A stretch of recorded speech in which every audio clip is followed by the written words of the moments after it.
Minu nimi on siis Aive Hirtentreu ja lõpetasin kevadel Tallinna Ülikooli linnakorralduse magistriõpingud. Minu lõputöö teemaks oli jalgsi liikumise kogemuse kvaliteet ühistranspordi kasutuses. Uurimistöö keskendus siis kogu ühistranspordi kasutuse teekonna kogemusele, võttes arvesse ka jalgsi liikumise tähtsust selles, et jätkuva autostumise vältimiseks ja inimväärse keskkonna säilitamiseks tuleb enam panustada ühistranspordi arendamisse, kuid sellest üksi ei piisa. Kuna koduuksest välja astudes on kõigepealt vaja selle ühistranspordivahendini siis jõuda. Seetõttu tuleb ühistransporti vaadata koos jalgsi liikumise ja seda ümbritseva keskkonnaga. Kuigi mõnevõrra on siis uuritud ühistranspordi kasutamise kogemust ja samuti ka jalgsi liikumise kogemust, siis ühendavaid uuringuid ühistransport ja jalgsi liikumine ei leidu pea üldse. Samas moodustab jalgsi liikumine üsna suure osa ühistranspordi kasutusest. Sellest siis tulenevalt oli mul ka soov täpsemalt uurida antud teemat Tallinnas. Uurimusküsimusteks oli siis peamine küsimus, kuivõrd tähtsaks hinnatakse jalgsi liikumist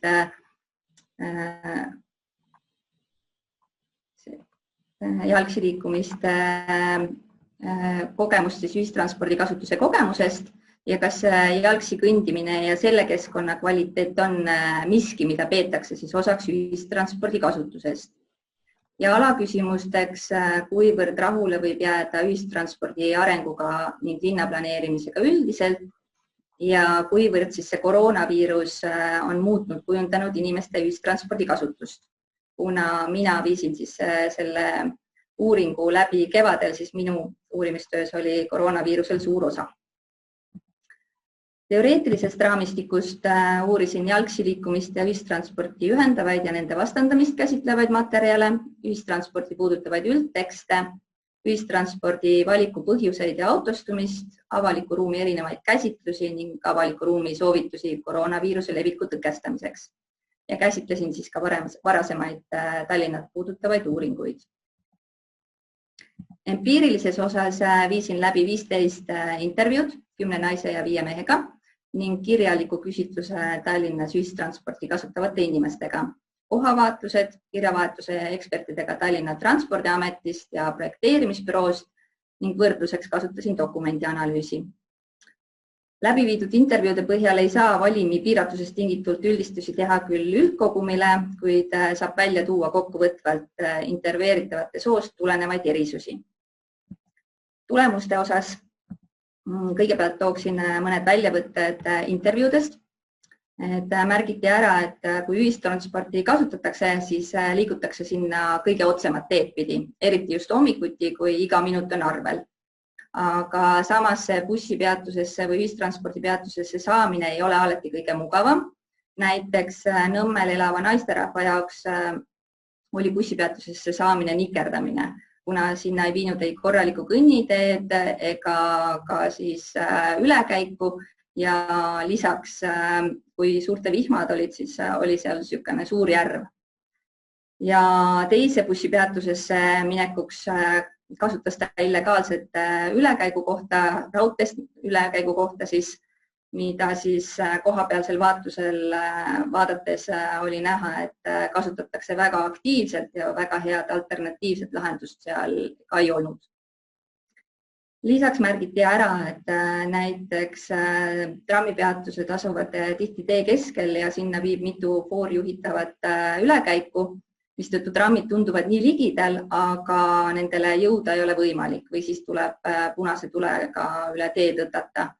Et trammide graafikuid arvestades ilmselt ei ole trammijuhtidel võimalik neid viimaseid hetke tõttajaid siis ära ka oodata. Toodi ka välja, et trammid on lõiguti väga aeglased, mida näen siin ise ka Ülemiste Citysse sõites, et Tartu maanteel on see tõsine probleem. Ja busside puhul, just ekspressbusside puhul toodi välja, et ala lõpmata on need puupüsti täis. Kuigi Mustamäelt kesklinna sõites ekspressbussid on väga mugav kasutada, kuna nad toovad inimesed kiiresti linna ja inimesed ei saagi siis sisse välja, kuna peatusi on vähe, siis sooviti, et neid graafikuid vaadatakse üle või siis lühikesed bussid asendatakse pikkade bussidega. Aga samas positiivsena Ekspresside osas märgiti ära, et noored inimesed võivad julgeda ka seal istuda, kuna nendega sõidavad valdavalt ainult tööealine elanikkond. Kui trammijuhtide sõidustiili peeti üldiselt mugavaks, siis bussijuhtide oma mitte. Märgiti, et bussid teevad näiteks äkkpidurdusi ja vahel tundub, et veavad nagu halge. Eks see on muidugi osaliselt kindlasti tingitud sellest, et bussid peavad tipptundidel graafikus püsimiseks seal tavaliiklusega koos laveerima ja näiteks seesama Nõmmel elav naisterahvas mainis, et 90% bussidest hilinevad. Kaasreisijate osas märgiti ära, et näiteks häirivaks faktoriks on see, kui keegi ühistranspordis telefoniga terve tee lobiseb. Ja ühistranspordi hügieeni osas ei pidanud just meesterahvad pigem kaasreisijate hügieeni usaldusväärseks, et osad siis üldse ei istu ühistranspordis või siis näiteks katsutakse istet, ennem kui julgetakse maha istuda. Üldiselt ühistranspordi arengu osas just märgiti, et ei saada aru, et miks see tehti tasuta, et üheks selleks põhjuseks peeti seda, et ühistranspordi areng on seisma jäänud, et see just on tasuta. Ja üldise linna arengu osas toodi välja, et kuigi tundub, et suund on selles suunas, et soositakse rohkem jalgsi liikumist ja jalgrattaga liikumist ja ühistransporti, siis tegelikkuses projekteerimises ükskõik mida tehakse, siis autode liiklust halvendada ei tohi. Siis seetõttu on need muudatused ka suhteliselt minimaalsed. Seetõttu on endiselt päris palju piirkondi, kus siis jalakäijad ei tunne ennast teretulnuna ja ei peetud ka heaks lahenduseks seda, kui jalakäija peab keset teed jääma ootama kitsal Ohutussaarele. Võiks olla põhimõte, et jalakäija lastakse ikkagi üle tee. Tulemuste osas siis üldiselt saab välja tuua, et jalgsi liikumine on oluline komponent ühistranspordi kasutuses, kuid see ei oma võrdset kaalu. Et olulisem on see nendele, kelle teekonnal on enam takistusi, näiteks fooride või kõnniteede katkendlikkuse kvaliteedi osas. Ja naistele on olulisem just pigem see jalgsi liikumine ja meestele ühistranspordis veedetud aeg. Ühistranspordi kiiruse olulisust rõhutasid enamasti uuringus osalenud mehed, kuna valdavalt nii ühistranspordis kui ka peatustes seistakse, kas siis ühiskonnas normiks saanud tava tõttu, ootepaviljonide väiksuse tõttu või ei peeta siis kaasreisijate hügieeni piisavalt usaldusväärseks. Ja seetõttu on nende jaoks see tajutav aeg kordades suurem kui naisterahvaste jaoks. Sellest võib siis järeldada, et meestel on ühistranspordis endas viibimise kogemus olulisem kui jalgsi liikumise kogemus.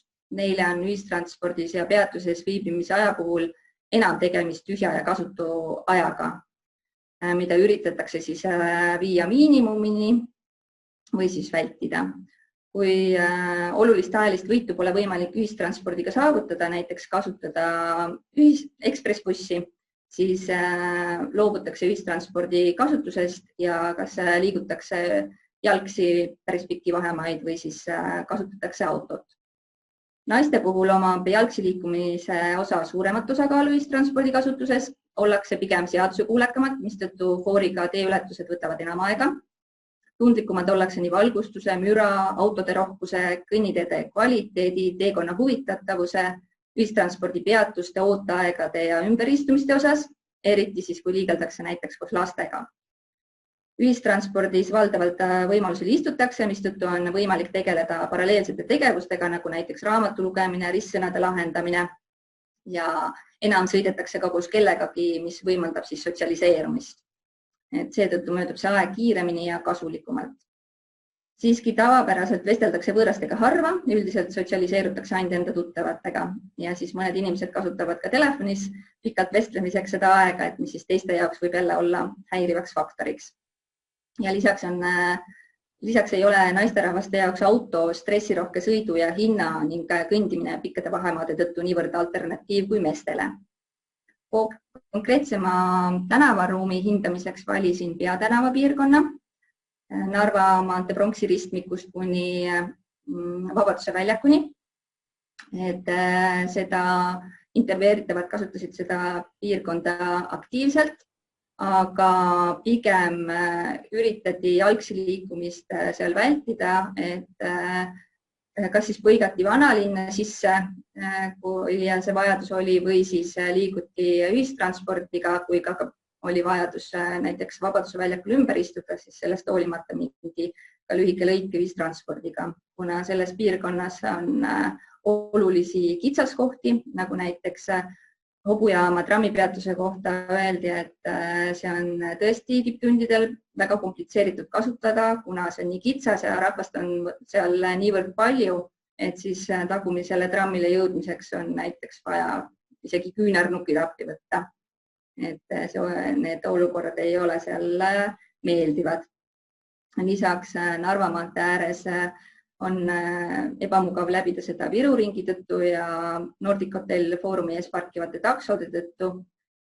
Pärnu maantee ääres Musumäe poolne kõnnitee on kitsas, kuna seal on kitsal kõnniteel ootavad inimesed ühistransporti, peatuseid on palju ja mägi tekitab sellise müüritunde ja ei suhestu ülejäänud keskkonnaga. Lisaks ei ole siis ka piisavalt seda aktiivset esimest korrust, mida vaadata, kuhu sisse astuda. Et seetõttu, kuna tegemist on niivõrd tähtsa sõlmpunktiga Tallinna kesklinna ühistranspordi kasutajate hulgas, kus inimeste hulk on sedavõrd arvestatav, siis ruumi oleks vaja ümber jagada ning koostada uus olukorda arvestav lahendus, mis siis seoses Peatänava projektiga on olnud ka päevakorras, kuid kahjuks ei ole siis teada, millal selle projektiga edasi liigutakse. Ühistranspordi arengu ja linnaplaneerimise osas saab välja tuua, et ühistranspordi areng ei ole olnud rahulolu pakkuv ja olulisem on just see kvaliteet ja kiirus kui see tasuta sõiduõigus. Et jätkuvalt linnakeskkonnas tunnetatakse, et auto on prioriteet number 1, aga oleks vaja prioriteete muuta. Et oluline on just see katkematu mõnus teekond, et ka lühike lõik sellist ebamugavat keskkonda võib inimestel panna otsustama sellest jalgsi liikumisest loobumiseks. Nagu ma siis mainisin, kevadel lõputööd kirjutades mõjutas koroonaviirus minu uuringut märgatavalt, et märtsis kuulutati välja eriolukord ja circa kuu pärast eriolukorra väljakuulutamist viisin läbi siis intervjueeritavate hulgas küsitluse, kuivõrd nad ühistranspordi kasutavad, kuidas nad ennast seal tunnevad ja või siis kuidas üldse liigeldakse. Mõju oli märgatav, et enam kui paar korda kasutas ühistranspordi ainult üks naisterahvas ja tema ka vaid ekspressbussi. Et seetõttu, kuna paljud olid kodukontoris või lapsed olid kodus, siis liigeldi ka vähem. Ja ühistranspordis oli tegelikult sel hetkel päris vähe rahvast. Et kasutatigi siis liikumiseks jalgsi liikumist või jalgrattaga liikumist või siis eraautosi, mis siis mujal maailmas tõi kaasa ka avaliku ruumi ümberjagamise, aga Eestis see päris nii ei läinud. Et sel perioodil siis viirustega juures saab märkida, et esmatähtis on ikkagi see ühistranspordis veedetud aeg, et see jalgsi liikumise rõhutamist see natukene piiras.